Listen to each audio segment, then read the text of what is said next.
Assalamualaikum warahmatullahi wabarakatuh. Bismillahirrahmanirrahim. Alhamdulillahirabbil alamin. Wassalatu wassalamu ala asrofil anbiya'i wal mursalin wa ala alihi wa sahbihi ajmain, amma ba'du. Yang terhormat Bapak dosen pengampu, Bapak Masyudan, dan juga yang saya hormati teman-teman semua, semoga sehat selalu.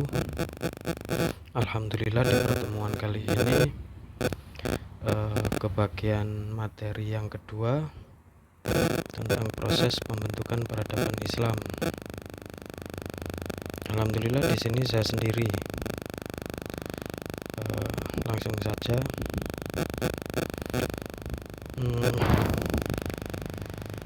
Di sini di materi proses pembentukan peradaban Islam, di RPS saya menunjukkan dua pembahasan. Pokok pembahasan yaitu pra-Islam, artinya sebelum Nabi Muhammad. Yang kedua, era Kanjeng Nabi Muhammad. Sebelumnya ini sekedar prolog Arab pra-Islam. Jadi menyebut Arab pra-Islam itu identik dengan zaman jahiliyah. Di sini saya kasih tanda tanya sebab saya pribadi juga kurang berani. Barangkali nanti diluruskan sama Pak Masyudan. Sebab apa ya, agak sulit untuk mengidentifikasi. Sebab pra-Islam juga ternyata ada temuan-temuan, misalkan ada kerajaan besar Samud, terus kaum Ad dan lain sebagainya. Itu juga menunjukkan bahwa nggak mungkin ada kerajaan besar tanpa adanya peradaban. Kira-kira begitu. Di sini saya cantumkan literatur yang dianggap komprehensif atau otoritatif. Ada dua yang sering disebut-sebut, Sirah Ibnu Ishaq, yang kedua Sirah Ibnu Hisham. Yang paling familiar itu ada yang nomor 5 itu, karya Karen Armstrong. Itu biasa yang di akademisi sering dibahas. Membahas Arab Islam, kita juga biar agak fair juga pastinya akan membahas secara geografis dan kehidupan sosial bangsa Arab. Secara peta ini bisa dibaca, mungkin agak kurang jelas ya, ngeblur mungkin. Di situ ada Mekah, ada Taif, terus ada Yasrib yang sekarang dikenal dengan Madinah. Jadi ini peta semenanjung Arab atau Jazirah Arab. Di sebelah kiri bawah, di kiri ini terpotong ya, itu juga nanti ada Persia dan lain sebagainya. Yang paling ujung kiri atas itu ada Mesir. Nah, terus yang merah itu ada Hosan. Itu juga masuk pembahasan nanti, mungkin setelah pembahasan saya mungkin. Slide berikutnya berbicara Arab, penduduk Arab. Jadi pra-Islam itu ada Arab Baridah, artinya lenyap atau punah. Yang tadi dikatakan ini agak sulit ditelusuri, seperti kaum Samud begitu, itu agak sulit ditelusuri. Jadi para sejarawan mungkin menganggapnya juga punah. Yang kedua, Baqiyah. Nah, pembahasan ini konsen di sini karena ini masyarakat yang tersisa. Arab Baqiyah ini ada dua, ada Aribah, ada Musta'ribah.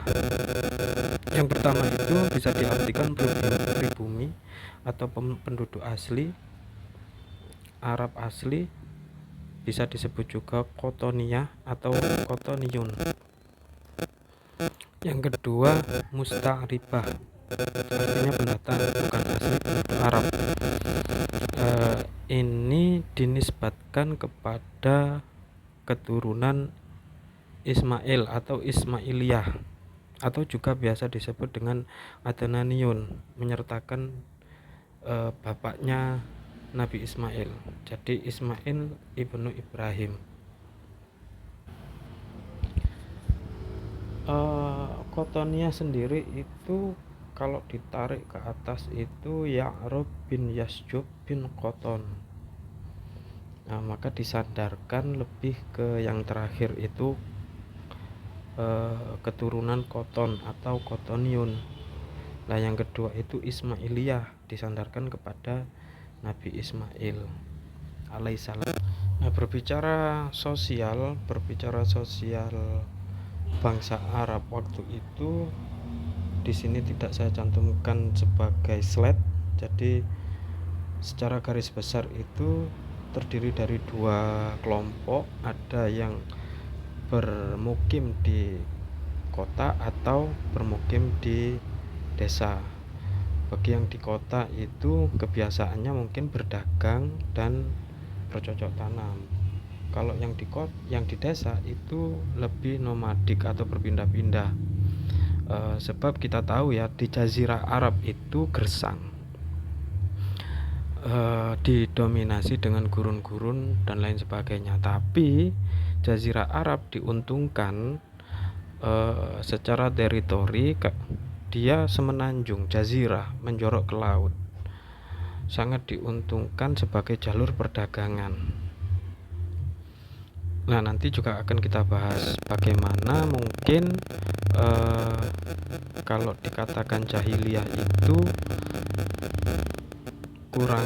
kurang berbudaya atau kurang mempunyai peradaban. Jalur perdagangan itu memungkinkan untuk akulturasi budaya.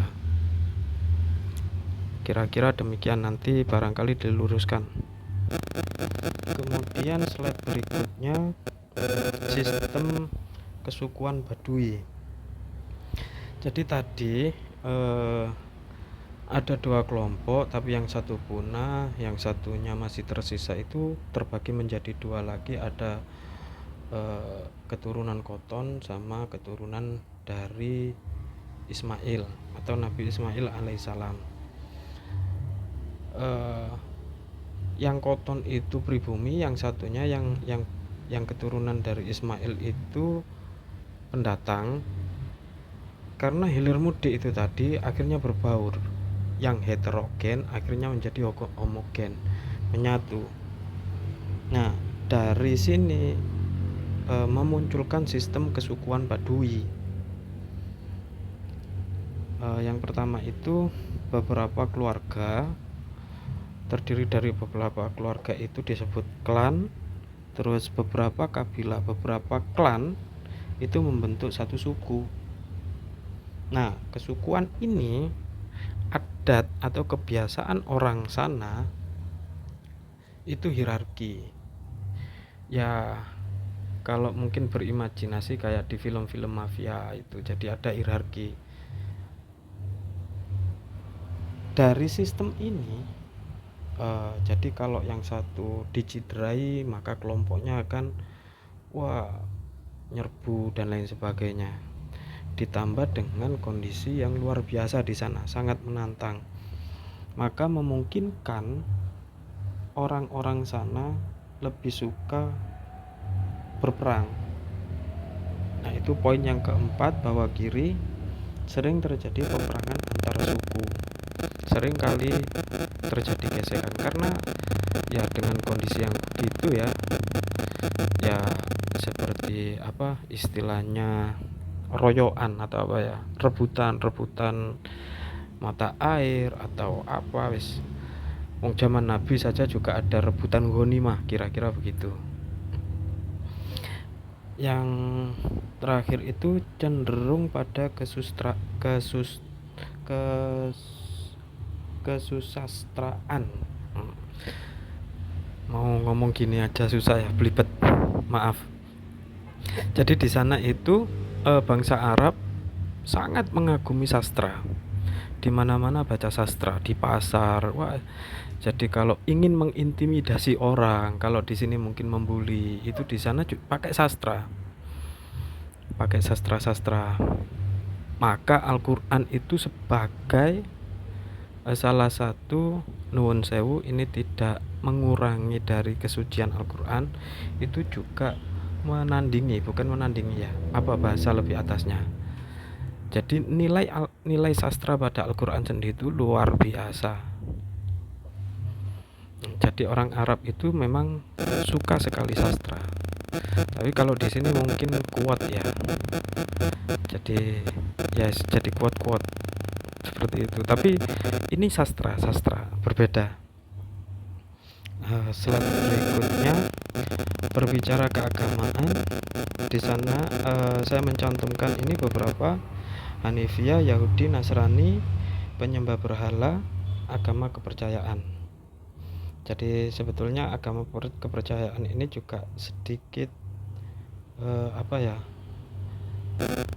Ya ini lebih melebar ya. Kalau Hanifiyah itu agama yang